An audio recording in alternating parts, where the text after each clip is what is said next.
Hey, Curtis. How are you? I'm fine. I believe this is the first time in your career that you're in your UFC career that you're an underdog. Just wanted to get your reaction to that. The Vegas odds, they don't matter because I've been, like you just said, this is the first time, but I'm not undefeated, so odds don't mean nothing. What are your thoughts on Tom Aspinall's rise? He's obviously climbed the ranks pretty fast. He's had a lot of finishes. What are your thoughts on him? Have you been impressed with Tom? Yeah, he's been very impressive. He's not your standard big, slow, plodding heavyweight. He throws combinations. He's athletic. He has a bounce. He's a respectable opponent, and a win over him is legitimate. It's not like some guys you beat, like I'm way, way, way, way, way better than you. You have no reason being in the octagon with me. He belongs in the octagon. He's legit. And he's shown off his grappling a lot in his UFC career. Obviously, you're a very strong grappler yourself. What do you make of Tom's grappling? I think he has pretty good grappling, especially for heavyweight. Majority of heavyweights don't have any grappling. So, I think he knows what he's doing on the ground. Yeah. You had a great performance against Chris Daukaus. How does it feel? We all know you're a very well-rounded fighter, but how does it feel when you get that knockout and you show off your hands? It's always nice to have it early night because I don't think anyone wants to do an actual full five rounds. So that was good, but that wasn't my first knockout. I think that was the first one a lot of people seen because a lot of people probably don't watch my fights, but I've beaten people on the feet. I've gotten knockdowns against other people on the feet, so it wasn't really a huge shock to me. I'm sure it was to everyone else, though, and they're like, oh, he has hands. I already knew that, so. You've kind of been on the cusp of a title shot for a while, just certain results haven't gone your way. Where do you feel like a win over Tom puts you?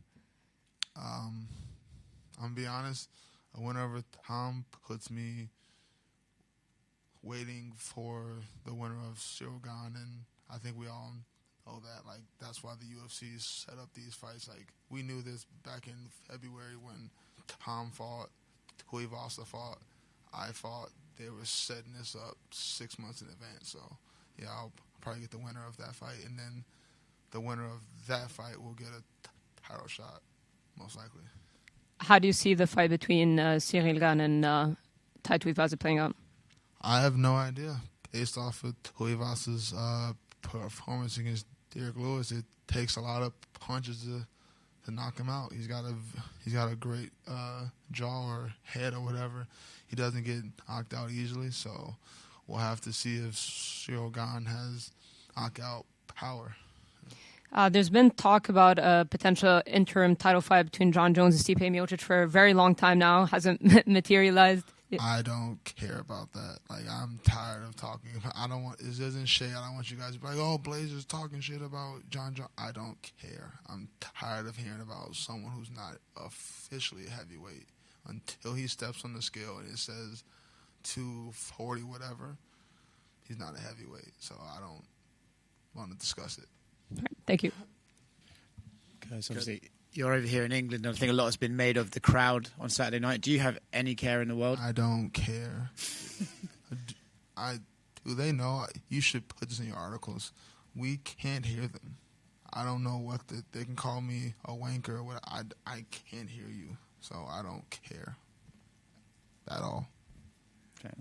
When you say, you've only really been finished by insanely heavy hitters, do you think you can lose in other ways, or do you think, oh, look, I just got hit by guys who can knock anyone out and that's why I've lost?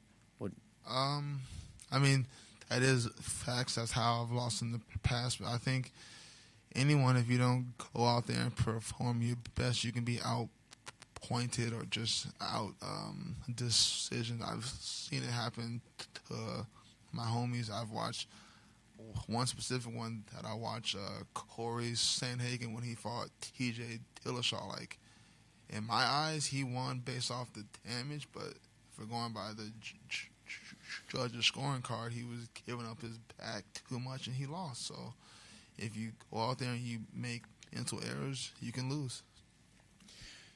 Thank Curtis. Hi. Just looking back at the Chris Daukaus fight, I don't think you even attempted a takedown in that fight. You just went straight at him with the hands. Was that a conscious decision that you were going to go out and showcase your striking in that fight? Yes and no. Like, I made a conscious decision I wasn't going to force the takedowns. Like, if he had just dropped his hands and gave me an easy takedown, yes, I'm going to take it. But he didn't give me the easy takedown, and I know I could have forced it, but I didn't want to I wanted to get away from forcing anything. That was my issue in the Derek Lewis fight.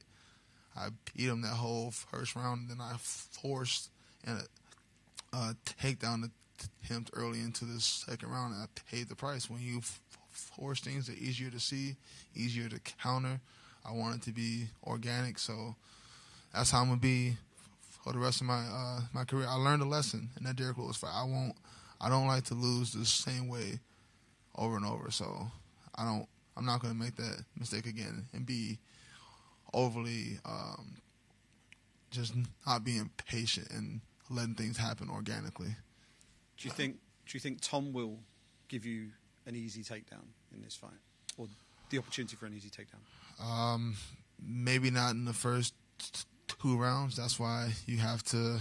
You do have to strike. You have to make it organic. The best takedowns happen within the exchanges. So 1, 2, 3, slip, 1, then shoot, or 1, fake the shot, throw some more, fake the shot, throw some more, and then go. You can't be predictable because he's too good. Like, I think he's much better than Derek Lewis. I think I should have destroyed Derek Lewis, but I messed up, I effed up, and ate a mental error. So I don't want to make any more of those or more mental errors. You mentioned that the Daukaus fight wasn't your first TKO finish, right? You've got a lot of them on your record. But do you think that fight has earned you a lot more respect among the fan base because of the way you approached it? Yeah, I can tell people, everyone looks at me like, oh, he's got hands. I've always had these hands. I knocked down a dude in Nashville on my feet, a big titty. I know everyone loves that one. I knocked down Olenek in New York. I've knocked down a lot of people. I knocked out Junior Dos Santos, and I was on the feet. And yeah, I attempted takedowns, but he stuffed them all. So I've won with my hands before. It's not a surprise to me, but that's one of the issues with MMA. Like, we don't have, like, it's not like the NFL, MLB, NHL. You have loyal, like, fans who they know all the stats. They can tell you for, like, football, they can tell you how many times their team passes on 3rd and 6. Like, fans. Majority of MMA fans are just here, oh, this guy's big, I want to watch them just knock each other out. Those aren't real fans. Those are just people that want to see violence. When you're an MMA fan, you understand the sport, you actually follow the sport, you watch it, you remember stuff. We don't have a lot of those. Like, that's why when I do meet real MMA fans, the energy I give them is a lot more positive than the energy I give to the casuals who just want to see blood. Last one from me. You've got the striking, you've got the wrestling.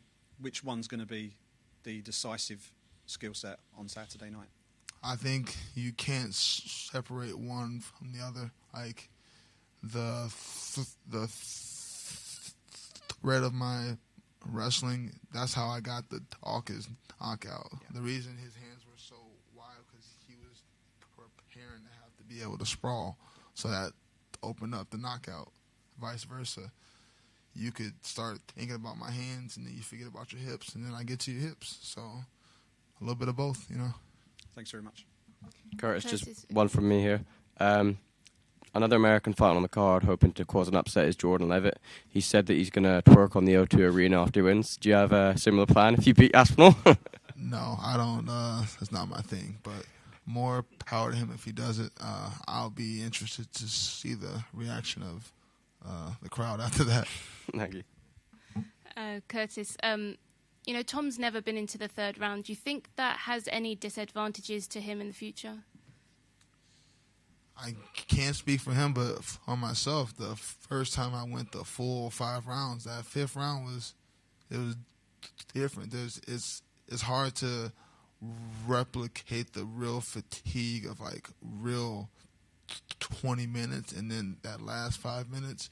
I could be doing this in sparring all the time, but your partner's not looking to knock you out like that. That real fear of like, oh no, my arms are getting heavy, my legs are getting heavy. I've experienced that.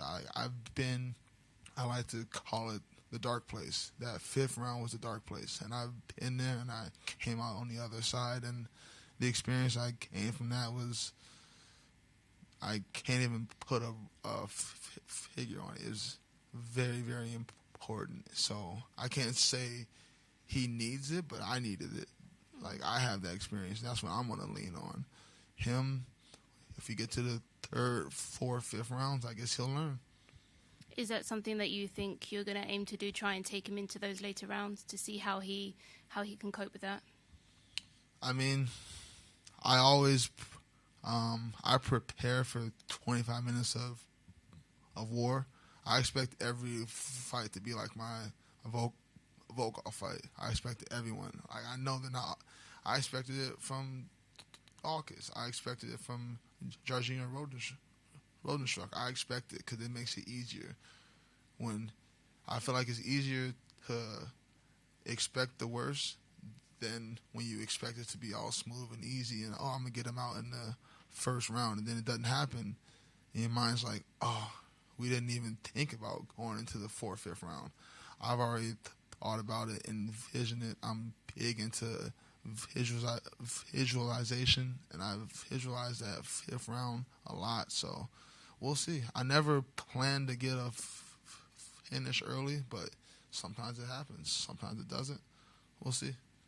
And last one for me, how do you compare Tom Aspinall to some of the other top heavyweights that you fought? I think he probably has some of the least experience because I've gone against a lot of old guys like Olenek, Hunt, Alistair, Junior Dos Santos. These guys, they're legends. They're all probably going to end up in the Hall of Fame. So I don't think he has as much experience. But on the flip side, he's younger, he's faster, more explosive. So there's pros and cons of every opponent I have, and I think he's in terms of pros, he's very fast, very explosive, athletic. He's young. It'll be a hard fight. Thank you. Hey, Curtis, right here. Okay, go for it.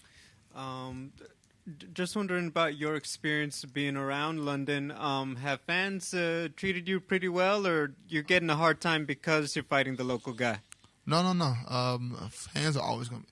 What fan, what normal 5'9", 5'10", 160-pound dude is going to be like, hey, you fucking suck? Even if they feel that way, they're not going to say it. So I've never had any problems with anybody. No, they've all been really nice. You usually have a really awesome design going on for fight night. Being, away from home, are you going to try to have a barber freshen it up before the fight? I did that once in Australia because I was there for longer. I was there for 10 days, and the designs, they started fading out. I don't think I'll have to do that. I just got this last Friday night, so I think I'll be good. Yeah. Thanks. Curtis, I know you're a bit of a gamer. What video games are you currently playing? Really, like, the older I get, the less games I play. So it's slowly come down to just one game, and that's Madden. I play hours and hours of Madden. Are you playing any of the new Maddens, or are you kind of playing some of the classics? I know some of the hardcores don't love the changes in the Madden games. I buy the new Madden every year. It's like a thing. I'm looking forward to buying the new one at the end of September. I've already ordered it, so I get it early. I'll get it in like a month. A month from today, I should have it. Awesome. Thanks, man.